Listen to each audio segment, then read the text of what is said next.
I shouldn't remember the way her smile looked that clearly, but I do. Like it branded itself into me. It was late, and the office lights hummed in that lonely way they do when most people have gone home. I wasn't even supposed to be there, just an intern, sorting through a stack of files I didn't understand. That's when she walked in. Her heels didn't click, they whispered. Her jacket was still buttoned, neat, like she hadn't let the day touch her. Mid-40s maybe, but if anyone asked, I'd say she carried herself younger. Or maybe it was that she didn't care to hide her age the way most people do. Strong lines, sure, but softened by something else. She set her briefcase on the table, and without looking at me said, "You're here late." I fumbled with the papers, pretending I had a reason. "Just finishing up." Her eyes lifted, sharp, amused. "Finishing up? You've been putting those same files back and forth for 20 minutes. I froze, caught. She laughed, quiet, low. It wasn't cruel, but it was like she had seen straight through me. That laugh did something to the room.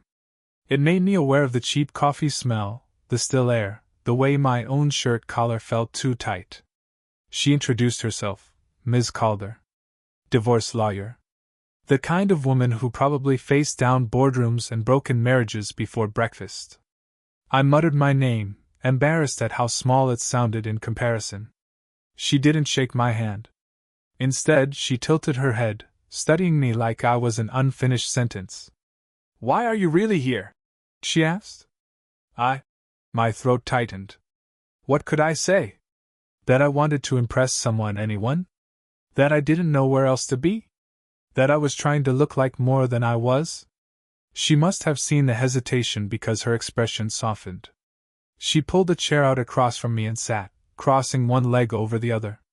Everything about her was precise, not forced, not performed, but exact. "You'll burn out if you keep pretending," she said finally. Her voice wasn't harsh, but it carried weight. Like she'd said it before to people who didn't listen. I tried to look away, but my gaze caught on her hands. The way she tapped her finger against the edge of the table, restless but controlled. "Maybe," I said, forcing a shrug. "Maybe I like the work. You don't even like the coffee." Her eyes flicked to my half-empty mug, cold and untouched. Silence. Too long, too thick. I shifted in my chair. Something in me wanted to challenge her, to not let her be right. "What do you like then?" I asked, surprised by my own voice. Her lips curved, not into a smile, but close. She leaned forward, just slightly, and the air between us seemed to close. "Passion," she said simply. "That's the only thing worth losing sleep over." My pulse stumbled. Passion. The word didn't belong in that room, not in the fluorescent light, not with case files between us.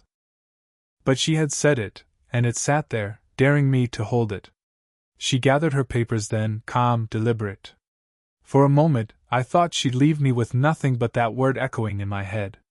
But as she stood, she paused. Her hand brushed against mine on the table, barely, maybe even accidental, but enough to make my chest tighten. Then she looked at me, steady, like she had made a decision. "You'll learn," she said, voice low, "what passion really means." And then, the faintest smile. The kind you don't forget. I didn't sleep much that night.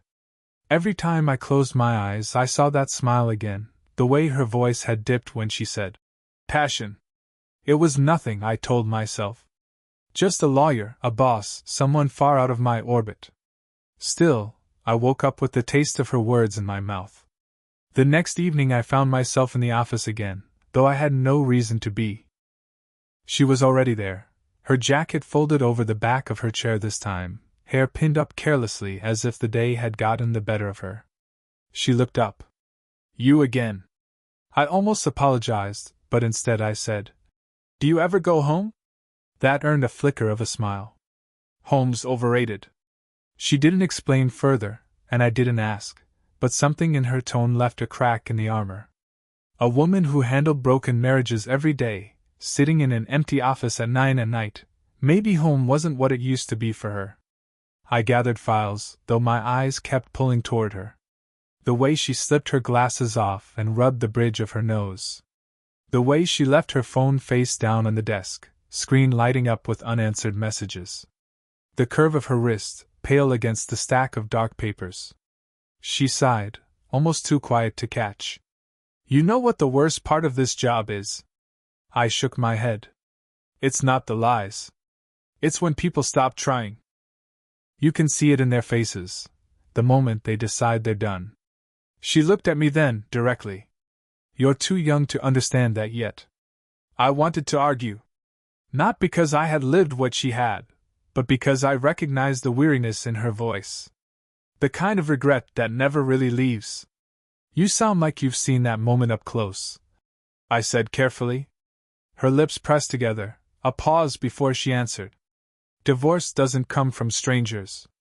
It comes from someone you once couldn't live without. The silence after that was heavy. I swallowed, unsure if I was allowed to know that piece of her. But it sat between us anyway. I caught myself staring too long. Her hair had slipped loose at the temple, one stubborn strand she hadn't bothered to fix. My fingers twitched with the urge to reach out, ridiculous, impossible. I looked away, heat creeping into my face. She noticed. Of course she noticed. Her eyes softened, the way they had yesterday when she caught me fumbling with the files. You don't talk much, she said. But you watch everything. I opened my mouth, closed it again. What could I say? That she was right? Then I noticed more than I should, the chipped edge of her nail polish, the way her voice dipped when she was tired, the faint perfume that lingered even when she wasn't close. Instead I muttered, maybe I'm just careful. Her hands stilled on the papers. Slowly, she leaned back in her chair, studying me like she had yesterday. Careful's good, she said, almost a whisper. But sometimes careful keeps you from more. The room tightened. The hum of the lights seemed louder, the walls closer. Then she did it again, the smallest thing, enough to undo me. She reached across the desk, touched my forearm with just 2 fingers. A light, deliberate contact. Stay a little longer, she said. And I couldn't tell if it was an order, or something closer to a plea. Her hand lingered longer than it should have on my arm. Just 2 fingers, but it burned through the sleeve of my shirt like she'd branded me. I didn't move. Couldn't. When she finally drew back, I let out a breath I hadn't realized I'd been holding. You don't have to stay if you don't want to, she said, though her tone didn't match the words.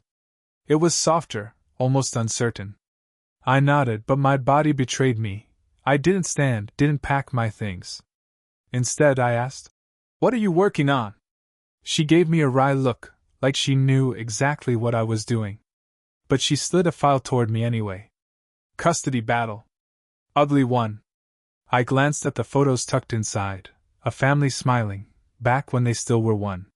Something about it twisted my chest. Her voice broke the quiet. I used to believe love could hold anything together. But now, I'm not so sure. I looked at her then, really looked. Not the woman in charge, not the lawyer with her sharp edges, but the exhaustion under her eyes, the faint tremor in her hand as she closed the file. Maybe it depends on the people, I said. She met my gaze, steady, unblinking. Maybe. The silence stretched, heavier this time. My throat was dry.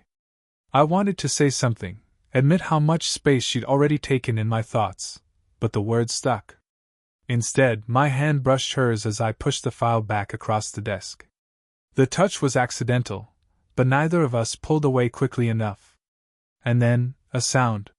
Her phone buzzing against the wood, screen lighting up with a man's name I didn't recognize. She flipped it face down, jaw tightening. You should answer, I said, though the relief in me was ugly. She shook her head, her hair loosening further from its pins. No. Not tonight. I leaned back, trying to put distance between us, but it didn't take. I still caught the scent of her perfume, faint but sharp, still saw the way her blouse shifted when she exhaled. This was wrong. Dangerous. She was older, my superior, carrying scars I didn't even understand. I should have stood, made some excuse, left. But instead, I found myself asking, "Why not tonight?" Her eyes flicked to mine. Held. "Because tonight," she whispered. "I don't want to be interrupted." The words slid under my skin, left me shaking. I tried to look away, but she leaned closer, just slightly, as if testing how far either of us would go. A knock on the outer office door snapped us both back. My pulse jumped. She didn't move, didn't call out. Just stared at me across the desk, daring me with her silence. The knock came again, sharper this time. And still, she didn't break our gaze. The knock on the door faded, replaced by the hollow quiet of the office. Whoever it was must have left. But the tension hadn't. If anything, it pressed harder, filling the air between us. Her hand rested on the edge of the desk steady, but her eyes, they weren't steady at all. They were locked on me like she'd made a decision, and was daring herself to follow through. I swallowed hard. My voice barely made it out. "You should know." The word was sharp, final. Then softer, almost trembling. "Don't tell me what I should do." The heat in my chest spread lower, twisting with guilt and something heavier. It's not right." She leaned forward, closing the space between us inch by inch. "Do you think I don't know that?" Her voice cracked on the last word, and for the first time since I'd met her, I saw her walls slip. Not the composed lawyer, not the woman who could tear through courtroom lies. Just someone tired of holding everything together. I should have stayed silent. I should have looked away. But the words slipped out before I could stop them. "I think about you. All the time." Her breath caught. The faintest tremor ran through her fingers as she curled them into her palm. "You're too young," she whispered. "You don't know what you're saying." "Maybe." I forced myself to meet her gaze. "But I know I'm not lying." The admission hung there, raw, irreversible. My pulse roared in my ears. She closed her eyes for a beat, like she was bracing herself against the weight of it. When she opened them again, they glistened in the dim light. "I can't." Her voice faltered, then steadied. "I can't let myself do this again." Again. The word hit me harder than it should have. A history I wasn't part of, but suddenly felt pulled into. I wanted to ask, who, when, why? But her expression told me not to. Instead, I whispered, "Then why haven't you walked away?" That broke something. She laughed, but it was sharp and broken, almost a sob. She covered her mouth with her hand, shook her head. "God, you don't make this easy." The sound gutted me. I wanted to reach for her, comfort her, anything, but my hand froze halfway across the desk. She noticed. Of course she did. For a long moment, neither of us moved. The hum of the lights, the faint creak of the building, all of it faded until there was nothing but her stare pinning me in place. Finally, she whispered, "Tell me, what would you do if I let you?" The question cracked the air like lightning. I didn't answer. Couldn't. The silence that followed was louder than anything. Her question still hung between us, heavy and trembling. "Tell me, what would you do if I let you?" My throat was tight, words stuck somewhere behind my ribs. I wanted to say everything and nothing at once. But before I could answer, her phone buzzed again, this time with a different name flashing across the screen. She didn't silence it. She just stared at it, her jaw set, before finally flipping it toward me. "Do you know who that is?" The name meant nothing to me. I shook my head. "My ex-husband." Her tone was flat, but underneath was something sharp. "He only calls this late when he's drunk. Or when he's lonely." I hesitated. "Do you want to answer?" "No." She pushed the phone aside with more force than necessary, then pressed her palms against her eyes. When she spoke again, her voice was lower. "I spent years building him up, believing in him, making excuses. And when it ended, he said I'd never understand what real passion was." My chest tightened. The word again, passion. But this time it wasn't thrown at me like a dare. It was confessed, carved out of her. I leaned forward, trying to catch her eyes. "That's why you said it to me. Last night." Her hands dropped slowly from her face. She met my gaze, and there was no armor left in her expression. Only the raw edge of regret. I shouldn't have. It was selfish. The room spun with the weight of it. She thought I'd only see her mistakes. But all I saw was how human she was, how much she carried. You don't scare me, I said quietly. Not with that. Her lips parted, but she didn't speak. I went on, my voice shaking but steady enough. You want to know what I'd do if you let me? I'd stay.